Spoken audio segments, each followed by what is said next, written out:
ওদিকে মহারাজ ভিডিওটা কাঁচা মাছ মনোযোগ খাচ্ছিলেন, সহকারে আর দেখবেন, মহারাজ আশা করি সেটা ভালো দেখে নেন। লাগবে। যে রানী মাছের গন্ধ নাক সিটকাতো সে কিনা পুকুরের কাঁচা মাছ খাচ্ছে। না না, এটা কিছুতেই মহারানী হতে পারে না।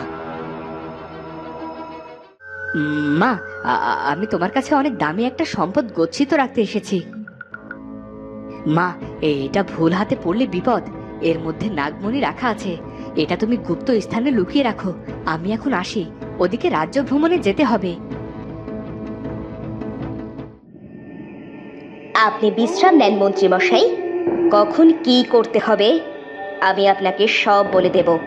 তবে তার আগে রাজগুরুকে আমাদের দলে টানতে হবে। রাজগুরু আছে এখানেই, আমি তাকে বন্দি করে রেখেছি। এখন তো মহারাজ একা নয়, রাজপুত্র আর রাজবধূ আছে তাদের সাথে। আমাদের যুদ্ধের পথ এত সহজ হবে না। ওদিকে রাজপুত্র দেখেছে এক ভয়ানক স্বপ্ন। আহ কি হয়েছে তোমার? পরিণীতা, আমি স্বপ্নে দেখলাম একটা শক্ত লোহার মুখোশের মধ্যে আমি বন্দি। আমি কিছুতেই সেটা খুলতে পারছি না। আমার অনেক কষ্ট হচ্ছে। আমিও মুখোশের আড়ালে একজনকে পাতাল কারাগারে দেখেছিলাম। অন্ধকার ছিল, তাই ভালো করে সবটা বুঝতে পারছি না। কিন্তু তার সাথে আমার স্বপ্নের কি সম্পর্ক হতে পারে? কোনো সম্পর্কই নেই। এটা নিছক একটা দুঃস্বপ্ন ছিল রাজপুত্র, যার কোনো মানে নেই। শোনো কুমার, তোমার সাথে একটু রাজ্যের ব্যাপারে আলোচনা আছে। তুমি দ্রুত রাজসভায় চলে এসো। কি হয়েছে পিতা? আপনাকে এত চিন্তিত লাগছে কেন? দূত খবর এনেছে কোনো এক জায়গায় আমাদের বিরুদ্ধে ব্যাপক ষড়যন্ত্র চলছে। সেনাপতি সেখানে তল্লাশি নিয়েছিল, কিন্তু বিপদ বুঝে সবাই পালিয়ে গেছে। সেখান থেকে রাজগুরুকে উদ্ধার করা গেছে। তারা কারা? কেন আমাদের ক্ষতি করতে চায়? সেটা তো আমরা রাজগুরুর কাছেই জানতে পারবো। আমি এগোচ্ছি, তুমি এসো কুমার। মহারাজ গেলেন রাজগুরুর কাছে। আমি যে আবারও কখনো রাজ্যে ফিরবো সেটা ভাবতে পারিনি, তবে ওরা যে আমার কোনো ক্ষতি করবে না এটা আমি জানতাম। কিভাবে? আপনি কাউকে চিনতে পারেননি রাজগুরু? একটা ছেলে আর একটা মেয়ে ছিল। ছেলেটাকে আমি দেখতে পারিনি, তবে মেয়েটা ছিল আপনার আদরের রাজকন্যা সুফিয়া। কি বলছেন রাজগুরু মশাই? আমার আদরের রাজকন্যা বেঁচে আছে, কিন্তু সে কেন আমার কাছে আসছে না?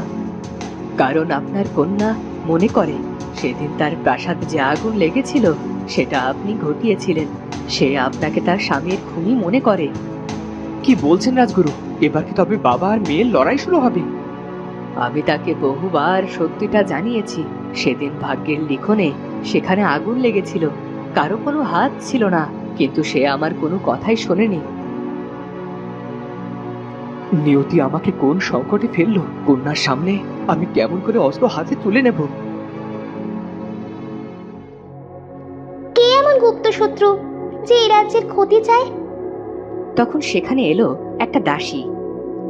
মহারানী, আজ থেকে আপনার দেখাশোনার দায়িত্ব আমাকে দেওয়া হয়েছে। মল্লিকা কোথায়? বাগানেও লাশ পাওয়া গেছে। কেউ ওকে বিষ দিয়ে হত্যা করেছে। ওকে কে বিষ দিতে যাবে? তবে কি কিছু জানতে পেরেছিল, নাকি এটা অন্য কিছু?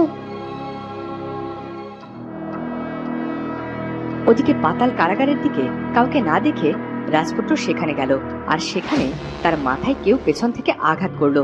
আর যখন সে চোখ খুলল, আমি এই অন্ধকার কারাগারে এলাম কেমন করে? কেউ আমাকে বের করো, বের করো আমাকে। পরিণীতা, পরিণীতা। ওদিকে প্রাসাদের কোথাও রাজপুত্রকে দেখতে না পেয়ে মহারাজ ভীষণ চিন্তিত হয়ে গেল। ওদিকে রাজগুরু কেমন করে বিপদের মুখোমুখি হবে তার উপায় খুঁজেই চলেছে। রাজপুত্রকে প্রাসাদের কোথাও খুঁজে পাওয়া যাচ্ছে না। রাজগুরু, রাজপুত্র না বলে কোথায় যেতে পারে? আমার গণনা বলছে রাজকুমার এই রাজ্যেই আছে, কিন্তু কিন্তু কি রাজগুরু? ক্রমশ বিপদ ছুটে আসছে মহারাজ। ওদিকে রাজকুমারী সুপ্রিয়া মুখোশ মানবকে বুঝিয়ে দিচ্ছে তাকে কি করতে হবে। ভাইয়া, তুমি মুখোশ মানব নও, তুমি যুবরাজ। এটা তোমার রাজ্য। তোমার একটা বউ আছে পরিণীতা, আর মহারাজ হচ্ছে তোমার পিতা। তবে হ্যাঁ, রাজগুরু ভীষণ চালাক, তার থেকে সাবধান। কিন্তু সবাই আমাকে যুবরাজ বলে কেন মানবে? আমি তো এতদিন বন্দি ছিলাম, তুমি কেন আমাকে বাইরে নিয়ে এলে? আমি তোমার ছোট বোন। তোমার সাথে আর আমার সাথে মহারাজ অন্যায় করেছে, আমরা তার প্রতিশোধ নেব। আমরা আমাদের অধিকার ছাড়বো না। আমি এখন কি করব? তুমি আমাকে সাথে নিয়ে রাজ্যে ফিরবে। তুমি সব ছবি দেখে বুঝে নিয়েছো তো? যাও, প্রস্তুত হও, আমরা একটু বাদেই বের হব। ঠিক আছে। কিন্তু বিনা প্রশিক্ষণে মুখোশ মানবকে কি প্রাসাদে পাঠানো ঠিক হবে?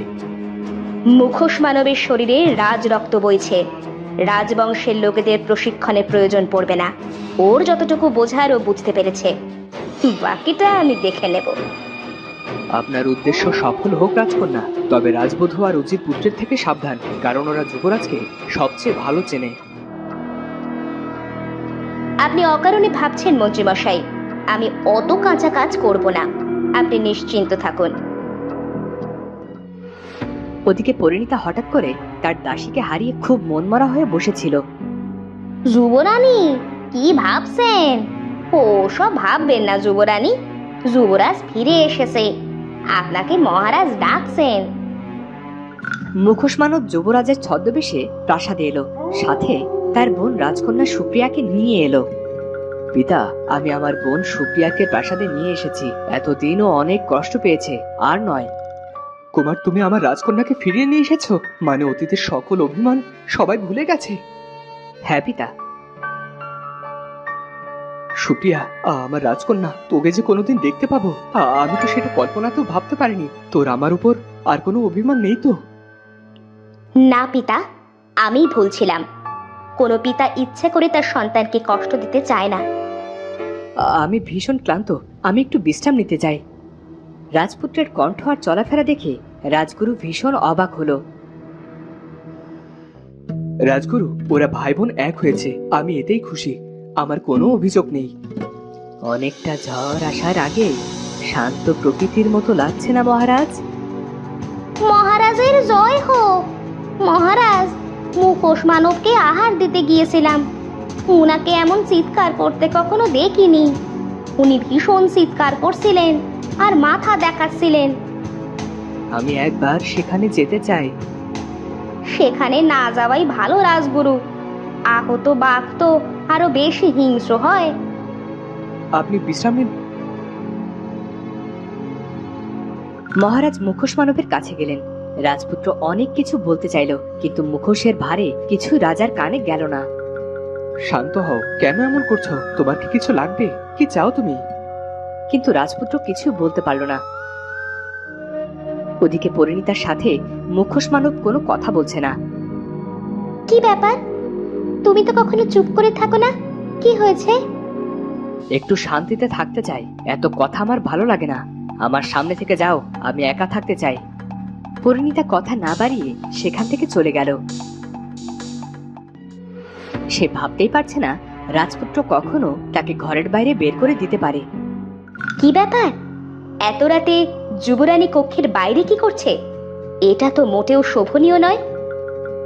এত রাতে রাজকন্যাই বা কেন প্রাসাদে এদিক ওদিক করছে, জানতে পারি কি? আমি কাউকে আমার কাজের কৈফিয়ত দিতে বাধ্য নই।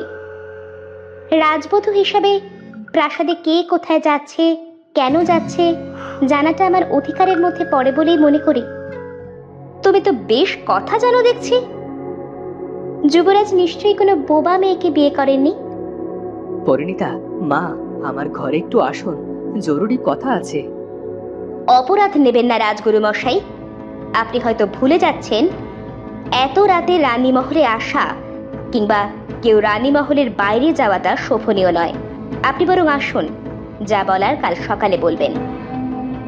আপনি হয়তো ভুলে যাচ্ছেন রাজকন্যা, রাজগুরুর মর্যাদা রাজার চেয়েও বেশি। রাজা স্বয়ং রাজগুরুকে মেনে চলেন, আর রাজগুরু প্রাসাদের যে কোনো জায়গায় যাওয়া আসা করতে পারে, তাতে কোনো অনুমতির প্রয়োজন হয় না। রাজগুরু মশাই, আমি আপনার কথায় অপমান বোধ করছি। রাজকুমারী, আমার মনে হয় আপনার নিজের কক্ষে যাওয়া উচিত। রাজগুরু মশাই, আপনি আসুন, আমি আপনার কক্ষে যাব।